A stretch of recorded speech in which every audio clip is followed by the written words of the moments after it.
Hello, my dears. My name is Fatima, and in this short video, I am going to talk about several topics. Okay, please give me a second to share my screen with you.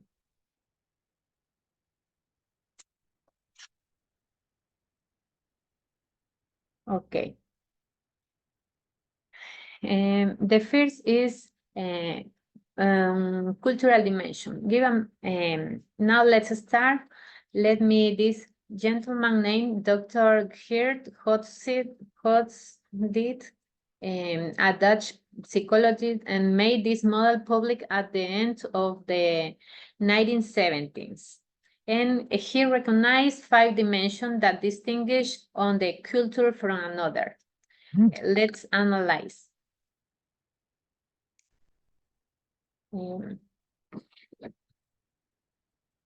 What is that term?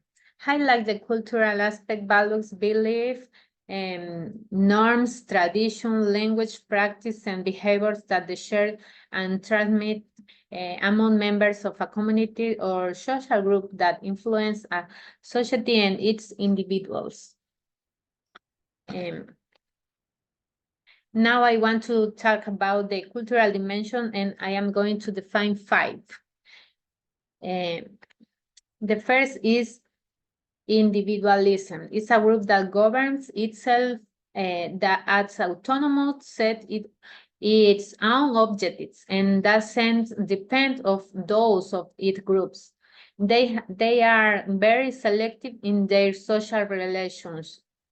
On the contrary, collectivism, we have an interdependent perception of themselves, where their goals are aligned with those of the group. Their social behaviors are guided by norms, and they prefer to establish social bond with others. The next concept is power distance, high versus low. Power distance, high subordinate respects hierarchies and submit to authority without question their decision.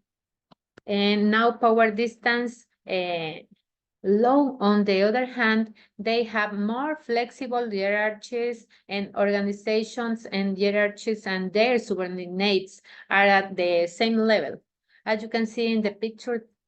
And also we have the next is masculinity and femininity.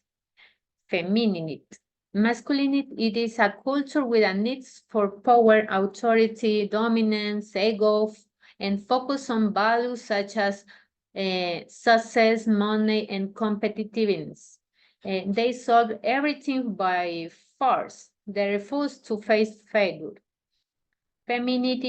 Femininity, due to their nature, they are culture where the sense of protection towards others. Quality family life in care to the ecosystem predominates. Things are solving through agreements. The next is uncertainty avoidance, high versus low. Culture culture in which the uncertainty of accepting something an expert of known is minimis of avoid. For one side, a society with a high degree of uncertainty always seeks to distance itself from those doesn't know, has little interest in political issues, accepts authority, and more emotional. On the contrary, society with a low degree of uncertainty can face ambiguous situation. Their interest in politics are high. They are entrepreneurial, and they are more adaptable and flexible. The next term is long versus short-term orientation.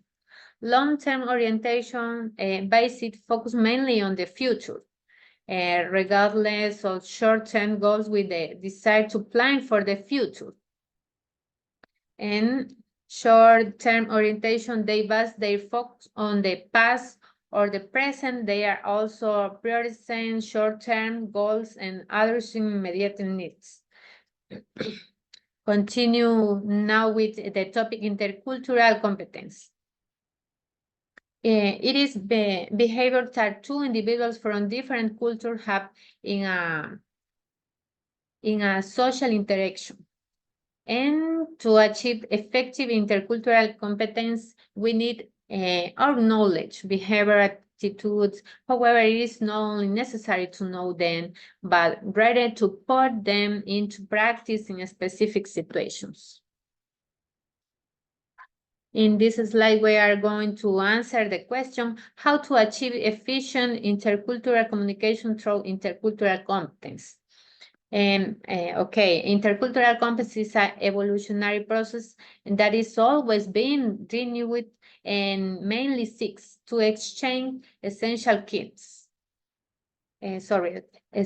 skills by emitting information on their mother tongue to totality foreign recipients, resulting in effective interaction.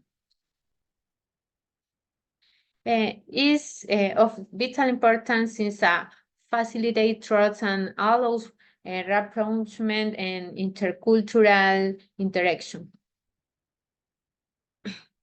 Now here we have difference in communication in high and low context. First, high context culture is the message is indirect, long store, accept invasion of personal space. They focus on interpersonal relations. And low context cultures, the message is indirect, to the point you want to others, use clear and short sentence. Privacy, this is very important, time is very valuable. And the next is here we have examples. In high context culture, as you can see, the girl asks the boy to help her this weekend. However, he gives her an uncertain answer. Sorry. On the contrary, in low context culture, one friend tells to the other directly, I don't like the model of the dress you are going to buy. Okay. The next topic is reasons for miscommunication during cross-cultural encounter. It happens when people don't understand word and when their interpretation is wrong. By develop respect and cultural awareness, lack of communication is greatly avoided. Level of misunderstanding gestures, such as greeting kiss, shaking hands, long lines, body language. The next in this slide say establish the links between cultural dimension, intercultural communication, and the need to develop intercultural competence in a student of English as foreign language for effective communication with speakers of other cultures and to avoid miscommunication. The first intercultural communication process by which people from different cultures exchange information and meaning. The second, cultural dimension, aspect, and characteristics that define a culture. And third, intercultural competence in a student of English as foreign language, ability to interact effectively and appropriately with people from other different cultures. In conclusion, for effective communication in an intercultural environment, English learners must develop intercultural competence. It's crucial to implement educational programs that combine those competencies with the learning of English, including practice activities, cultural exchange, and multicultural contexts. And the last slide, to be called a student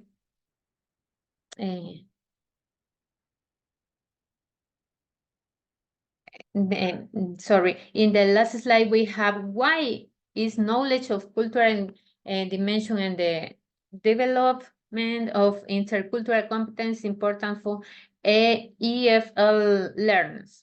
To become a student of a foreign language, we must develop intercultural communication competence.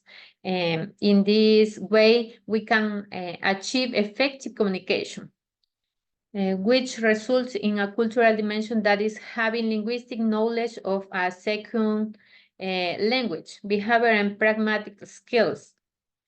It's necessary as English students we focus on English as an international language and more importantly, we must know the union between language and cultural that's achieving the complete development of linguistic competence, intercultural communication competence, and promotes to development of activities, various culturally appropriate use of English. Okay, this is all. Thank you so much.